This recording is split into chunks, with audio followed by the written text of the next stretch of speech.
Hello, and welcome to our Native Gardening virtual series. I'm Sarah Beyer, Outreach Manager for Deep Roots. Today is the third session in this series of programs, and I just wanted to take a moment to express our appreciation and gratitude for all of you who have been tuning in with us. We have loved receiving your comments and your emails about the series and look forward to hearing your thoughts and hope that you're finding them valuable. As a reminder, you can view our previous session recordings online. Today's session will be available in the next few days. Please visit deeprootkc.org/stayhomekc to view these recordings anytime or to share them with friends. I'd like to introduce our presenter for today, Sami Aaron. Sami is the founder of the nonprofit The Resilient Activist, which provides stress management and resilience tools for those who are anxious, fatigued, or overwhelmed about climate disruption and environmental devastation. She is a yoga and meditation teacher who focuses on the emotional and physical benefits of time spent in nature. Since so many of us are turning to our connection with the natural world for comfort in these times, we're taking today's session to focus on those benefits. It's my pleasure to introduce Sami today. Sami, welcome. Thank you so much. I'm just delighted to be here. So I want to thank Sarah and I want to thank Deep Roots especially for hosting this fantastic series of classes on native gardens. To begin, I'd like to acknowledge that this Zoom meeting is hosted in the Kansas City area and is held on the traditional lands of the Osage, Kaw, and Kansas Sioux people. So let me share my screen here, just one moment.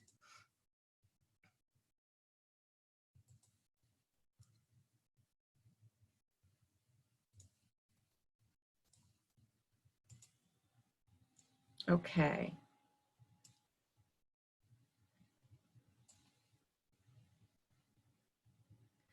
I honor our Indigenous elders, both past and present. So today we're going to be talking about stress relief in the native gardens. All the other workshops in this fantastic series will share valuable information about the benefits of native gardens to the environment. But today, this workshop will give us an understanding of how spending time in a native garden can relieve some of the symptoms of stress. So we're going to be talking about the impact of stress on our lives. We'll be talking about, we'll explore some typical suburban gardens and why people find them comfortable places to be. We'll explore some native gardens and their relationship to stress. We'll do a short guided mindfulness practice so you can experience a nature meditation firsthand. And we'll end with a list of resources so you can continue your understanding about these topics. So let's get started. We're going to take a look at how our gardens have an impact on our emotional health. So this workshop is going to focus on these aspects of stress. When we're in stress, our emotions are affected, right? We can cry, we can be angry, we can have depression. We might have physical symptoms, things like tension, muscle cramps, and insomnia. There's social issues also with stress. Stress can lead to tense relationships, stress at work, worry about finances and politics. There can be an impact on our intellectual capacity where when we're stressed out, we might not be able to concentrate so well. We might have jumbled thoughts or feel like we're stuck in a rut. And there can be a spiritual component. We begin to ask ourselves, what's my purpose? What's the meaning of my life? All these things can be impacted by stress. And so we're going to take a look at how our gardens have an impact on that. And we're going to start off looking at a typical suburban garden. So some of you might recognize these plants. We have Russian sage, knockout roses, sweet potato vine. We've got some Stella d'Oro daylilies, Japanese barberry, the ever popular privet hedge, and zebra grass. And there's a lure to that particular kind of garden. For one thing, it blooms all season long, right? With heavy mulch and herbicides, it can prevent weeds, so we don't have a lot of maintenance that we have to provide. By using insecticides and plants that have been hybridized to not produce nectar or pollen, this helps people feel safe from insects and other critters in their gardens. Because there's uniform height and growth, we know what that garden is going to look like, right? We know exactly what's going to be screened and what's going to be obvious and visible to us throughout the season. And with this kind of garden, we can keep a clean and neat appearance.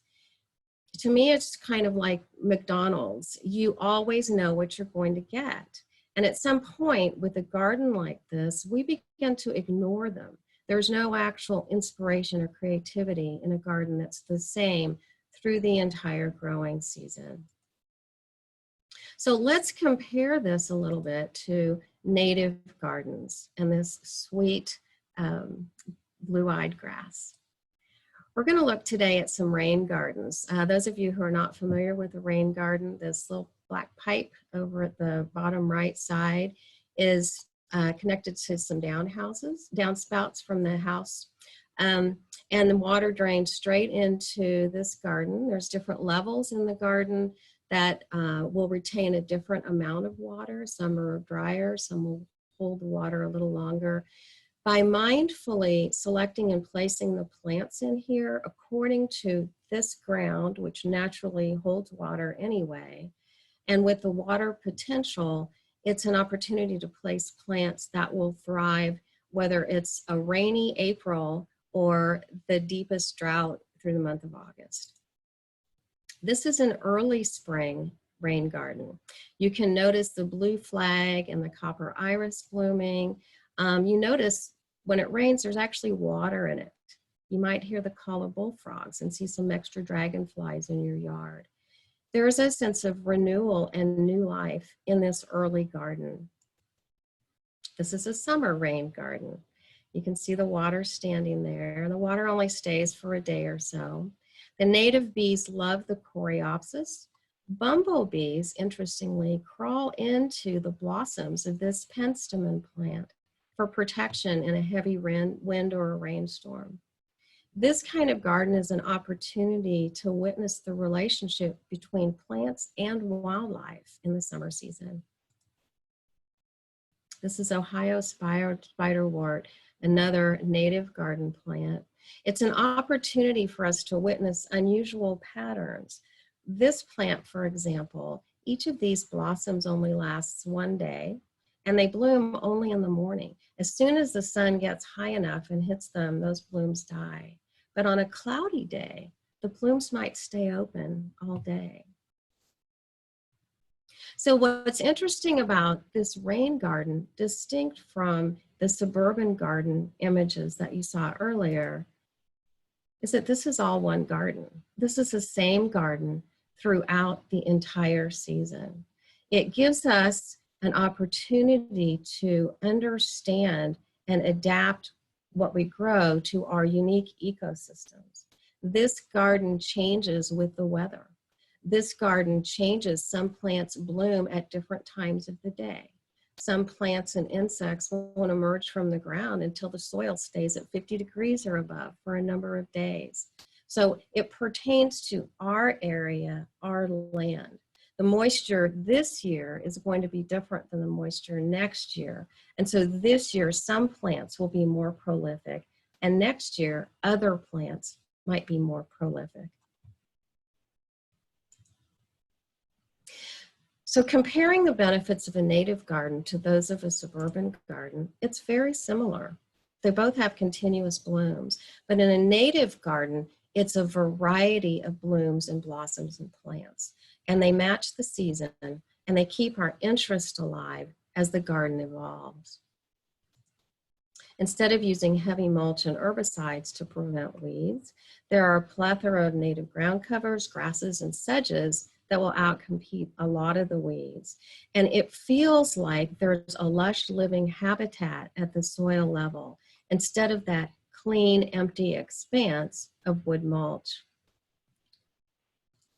A lot of people are concerned about having insects near their walkways and so on, and that's why so many people use insecticides.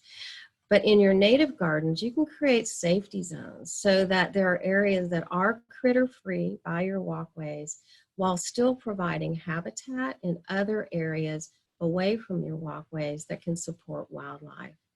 And when we humans eliminate the act of killing with chemicals, it feels like we're doing something uplifting and we don't have that guilt. The varied heights of the plants in a native garden mimic nature and stimulate our sense of sight so that we notice form and shape and design and pattern. And finally, you're welcome to keep this garden as clean and neat and tidy as you want.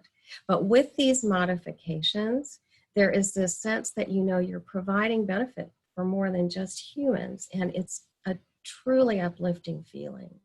This kind of garden is so much less like McDonald's and more like your favorite locally owned, chef-inspired farm-to-table restaurant. So let's talk about mindfulness in the garden. Mindfulness is the sense of being in the moment, tuning in through all of our senses, paying attention to the detail as well as the big picture. In a native garden, you can notice the forest and the trees and the wildlife. By tuning into the seasons and the weather, our human bodies experience something we call biophilia, love of nature, through our sense of sight, through our breath, through the touch of the breeze on our skin. We are embodying the season and the weather. There's a relationship with those who are other than humans, and indigenous wisdom teaches us that insects, critters, all wildlife are our relatives, and what we do in our gardens makes a difference. We have the opportunity for actual visceral versus book learning. There's this concept in our native areas of biomimicry, providing insight and inspiration and even technological understanding by learning, observing, and witnessing nature's processes.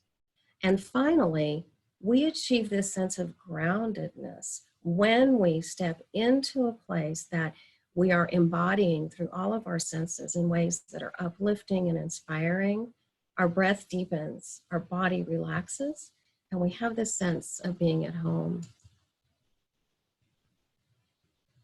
Stress relief in the native garden, with the opportunity to be in the now, not in the past or the future. We have the opportunity to get out of our everyday mindset and experience the stories unfolding in the garden rather than the stories unfolding in our brains. We gain clarity, shift in perspective as we recognize the metaphors and experiences and lessons of the life cycles of nature. So let's take a look at how it would feel to actually have a mindfulness practice in the garden. And we're going to actually step into this for a few minutes. Put down whatever you're holding if you'd like to join in. This is participatory. If you just listen to it, I promise you won't get the same benefit. You're welcome to keep your gaze on this gorgeous native garden here or visualize someplace in nature that just really calls to you. Let your feet feel really sturdy and grounded. If you're comfortable closing down your eyes and just remembering the image of the garden, that's fine. Or you can just drop your gaze and soften through the forehead. Take a full inhalation. And with your exhalation, notice the busyness of your everyday thoughts. Bring your attention into your brain. Notice what stresses you think about, what concerns you have, your to-do list. And then on your next inhalation, imagine that you're standing on a sidewalk, observing this garden in front of you. And with an exhalation, imagine you step off of the cement into this natural space. You notice the sensation of the earth beneath you, the connection of your feet to the ground. There's a sensation of gravity bubbling up from deep within the earth, drawing heaviness, weightedness, groundedness through your feet and your legs and your hips. There's a sense of just settling into this space. Imagine in your visualization that your eyes are open and you begin to look around. You soften your gaze and you notice the colors, the textures, the shapes. You notice shading, shadowing, movement, and patterns. And you drink it all in through your sense of sight. And then you bring your attention to your nostrils and you inhale. You visualize the aromas, the fragrances that come in through your nostrils into your sinuses, and you inhale deeply into your lungs. There's the scent of today's blossoms. There's the earthiness of decaying leaves. There's the freshness of the breeze as you inhale and draw all of that in through your sense of smell. You bring your awareness to your sense of touch, to your face and your hands, and you visualize the breeze.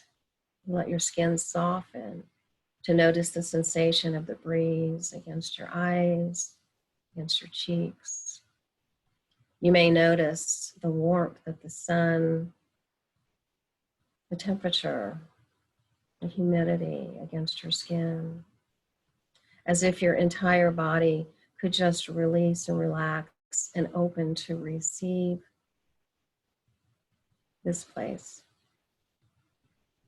You bring your awareness into your ears. You soften through your sense of hearing, and you begin to notice the sounds around you. You notice the sounds of insects buzzing by, the rustle of leaves, the crunch of leaves on the ground as you walk through this garden. Your sense of hearing and sound is open, receptive, gathering.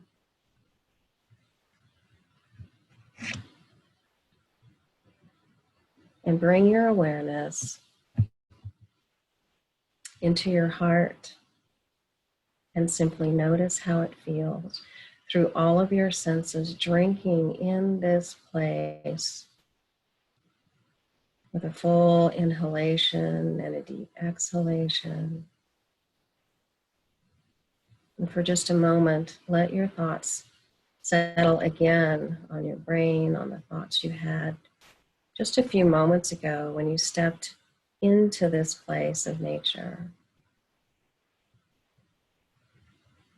And notice that sensation of softness and lightness and openness. And then take a full inhalation and a full exhalation. And gently open your eyes and come back into the room and into the webinar.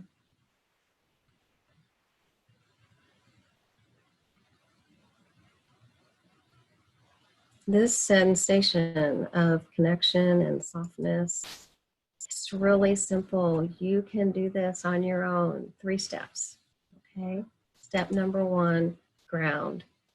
Whether you're literally outside in nature, whether you're sitting at home with a houseplant, whether you're in meditation with your eyes closed, ground your body. Notice your connection to the earth. Find your body in stability. And then notice through each of your senses, one at a time, how do you receive it? How does it feel? What is the sensation, and what does your breath do, and how do your muscles respond as you open up that particular sense? And finally, notice how it feels. Allow your body to really experience the sensations. Allow your heart to receive and notice with gratitude all that nature gives us. So let's all take another full inhalation and exhalation. And we'll jump into some meditation and mindfulness resources for you. At the Resilient Activist, we have a gazillion articles. We've got meditations available. We've got some stress management tools, all kinds of stuff on the website. I encourage you to spend some time there looking around. We have partnered with Midwest Alliance for Mindfulness as well as Breathing Room KC. And these organizations offer lots and lots of mindfulness-based programs, stress management, trauma management with a nature perspective. And you might find some really helpful sessions and courses there. Of course, we're all meeting online these days. I have some other meditations, guided meditations on the Insight Timer app. They're free. Some are nature-based, some are more body relaxation, but I invite you to connect with that.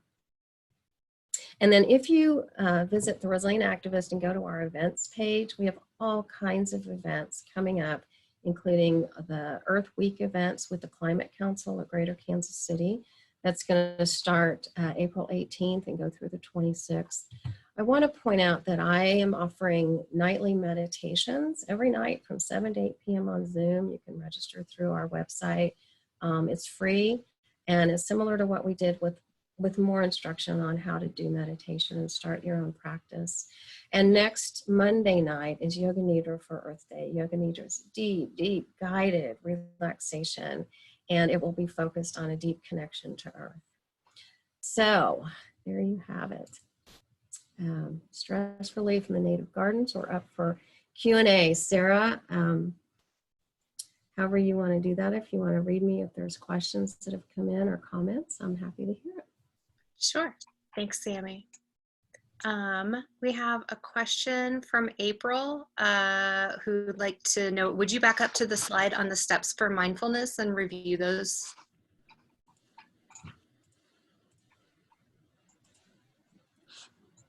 Sure, these 3 steps. This is true for any meditation, any mindfulness practice. It's an opportunity to explain to your mind that it's going to think about and focus on what you tell it to, rather than what it wants to do, right? Those 40,000 or more thoughts we each have every day. This is an opportunity to really focus your thoughts. So you just start with grounding in any way that that feels right for you, grounding in this place, in this moment, in this time, relaxing through the body. You can ground through the breath. You can ground through like a body scan. Just notice and relax your head. Notice and relax both arms. Go through the entire body, but especially connecting to the earth in any way that makes sense to you, visualizing the earth, holding a rock or something that represents the earth to you is a great way to ground. The noticing part is intentionally tuning into each of your senses. Now, this is just one mindfulness practice. There's a gazillion out there, but especially when you're connecting in nature, let each of your senses just inform you what feels so amazing, what's connecting to your physical body. And the last step is to take a few moments and notice how that feels, not just physically, but emotionally. So all of those 5 aspects of stress that impact us when we're stressful, as you experience physically the sensations of being in nature through all your senses, you will experience a shift in your emotions and in your breath. So I hope that that was helpful. Thank you. Sharon would like to know, would you please go back to the website screen with the resources and display that on the screen? And I will also add, as you're getting there, that we will have these available along with the recording once we have it on our website and on our YouTube. And I'll go ahead and put these in the comments so that you can just click on them from there as well. So. That's great. Thanks, Sarah. So I hope this is what you were needing to have reviewed there, Sharon. The next question is from Diana. Is mindfulness and spiritual the same or different? It's different. Mindfulness practice doesn't have any particular spiritual component. It could be secular. It could be a particular spiritual practice, a particular religion or theology, but it doesn't have to at all. Mindfulness is simply being mindful. So for example, when I go to choose what plants I'm going to plant in my garden, I mindfully choose to look at websites and product catalogs from native plant gardeners. Like it's a mindful intention that I set. When my husband chooses plants for the garden, he just chooses whatever's in bloom wherever he is. Like that's kind of a mindlessness practice, right? It's a little different. So the mindfulness can be anything. It's when you are setting a focus rather than reacting to our habits, rather than reacting to what someone else has taught us or how we've been, making certain decisions. So mindfulness can embody a spiritual practice, and in a lot of cases it does, and they complement each other, but it doesn't have to. Mindfulness is simply setting the intention to live and act and choose and decide in ways that feel really resonant with your heart. When you sit down in meditation, you come into a particular mindfulness practice to quiet your mind, to quiet your breath, and to ground. So I hope that's helpful. It was a lot of words. That's fine. Thank you, Sami. Any other questions? A couple of comments. Lovely images during this stressful time. Thank you. And a few people in the chat had sent some comments as well, saying this is exactly what I needed today. So that was wonderful. Thank you. Thank you, Sami, for a wonderful, peaceful experience. So wanted to pass those on to you.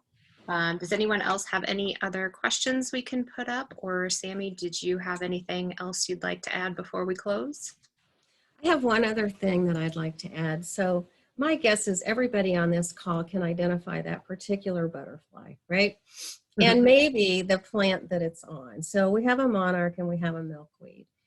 Here's what happens when you're in a native garden and you take the time to be very mindful and spend time in that garden noticing it.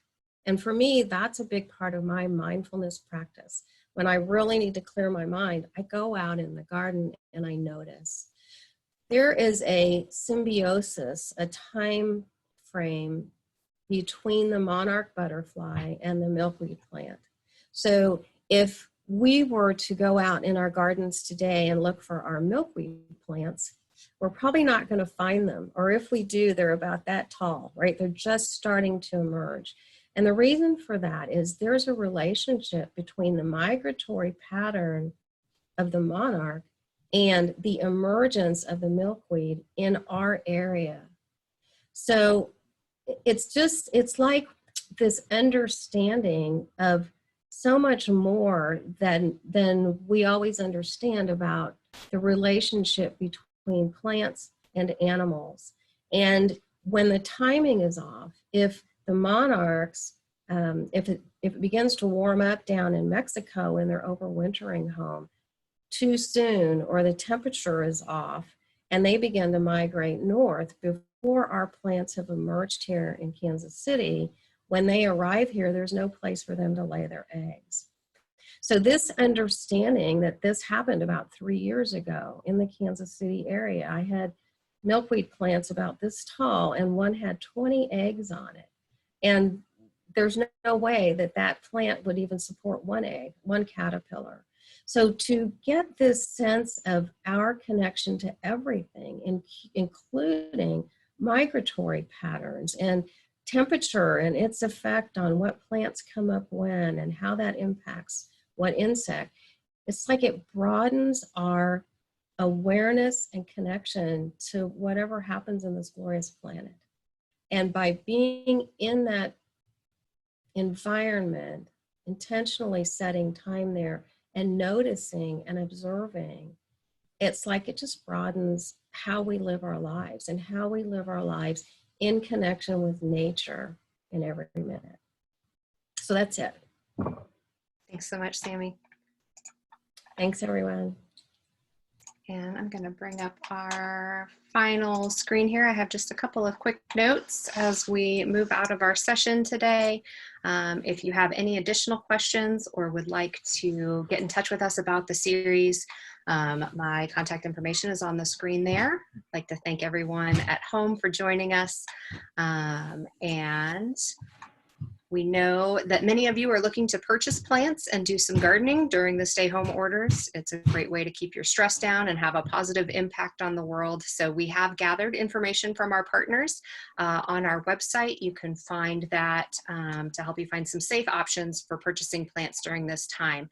And that's at deeprootskc.org. And then you'll find the Find Plants option there on the left. If you enjoyed today's program, we'd like to ask you to consider making a donation to support this series. You can find the donate button on the right in that same line there at deeprootskc.org. Your support in any amount will help us be able to continue the series as long as it's needed. So we're looking forward to our next session on April 14th when Tom Schrader will join us and talk about how you can support native pollinator populations, and we hope that you will join us then.